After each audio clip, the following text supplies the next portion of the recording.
Moi, je voulais une place où je pouvais aller travailler avec d'autres acteurs, une place qu'on pourrait dire qui est notre chez nous.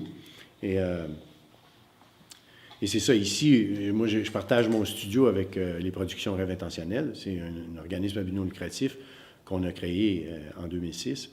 Et, euh, et c'est un lieu où l'acteur peut venir s'entraîner, se pratiquer. C'est pas une école, c'est un lieu physique où l'acteur peut venir se pratiquer. Et mes étudiants, moi, c'est sûr que, étant donné que je suis cofondateur de Production Rêve Intentionnel, c'est sûr que mes étudiants, moi, euh, et que je partage le local avec Production Rêve Intentionnel aussi, donc c'est le lieu physique, c'est là où cette forme d'entraînement-là a lieu. C'est sûr que mes étudiants participent beaucoup à s'entraîner avec Production Rêve Intentionnel, puis à Rêve Intentionnel aussi, on fait de la production, des productions en partage, donc on va prendre une pièce de théâtre et on va la travailler en atelier, on va la développer. Alors là, on choisit notre pièce, on choisit nos personnages, et on travaille pendant des mois à développer nos personnages et notre méthode de jeu, pratiquer notre méthode de jeu, expérimenter. Et on peut faire ça, on a un lieu où on peut faire ça. Donc, que je partage avec Production Rêve Intentionnel. Les cours se donnent ici, mais l'entraînement se fait ici aussi, la création se fait aussi. Alors, c'est assez magique quand même. Pour préparer un spectacle vitrine, on organise ça un peu comme des répétitions pour une pièce de théâtre. On se rencontre, les acteurs vont répéter ensemble. On a des membres de la compagnie Production Rêve Intentionnel qui vont, à titre de bénévole,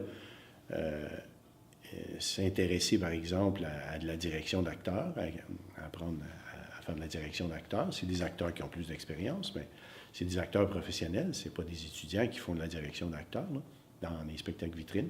Mais on peut assigner plusieurs différents bénévoles à titre de, si on peut dire, metteurs en scène, pour diriger les acteurs dans leur travail de scène ou avec leur monologue. Moi, j'en fais aussi, tout le temps. Et on fait des répétitions, un certain nombre de répétitions, puis finalement, on va monter le spectacle, les transitions de scène, c'est un spectacle. On vit à une petite échelle, on vit un spectacle complet, avec les répétitions, les changements de scène, tout le monde est impliqué, l'éclairage, le son, le public. C'est un théâtre intime ici, mais on peut asseoir jusqu'à 26 personnes dans l'auditoire. Pour les spectacles vitrines, on invite famille et amis. Généralement, la salle est presque toujours pleine. Donc, on a notre public et c'est excitant. On présente devant un public. Et on obtient des résultats assez impressionnants. Souvent, les remarques qu'on a des gens dans le public, c'est que c'est comme regarder du jeu cinématique, mais vivant sur scène. Qu'ils n'ont jamais vu ce genre de jeu-là sur scène. Mais voilà, c'est sûr que le jeu réaliste, quand on réussit, c'est réaliste. Donc, ça ressemble à un jeu cinématique, c'est sûr.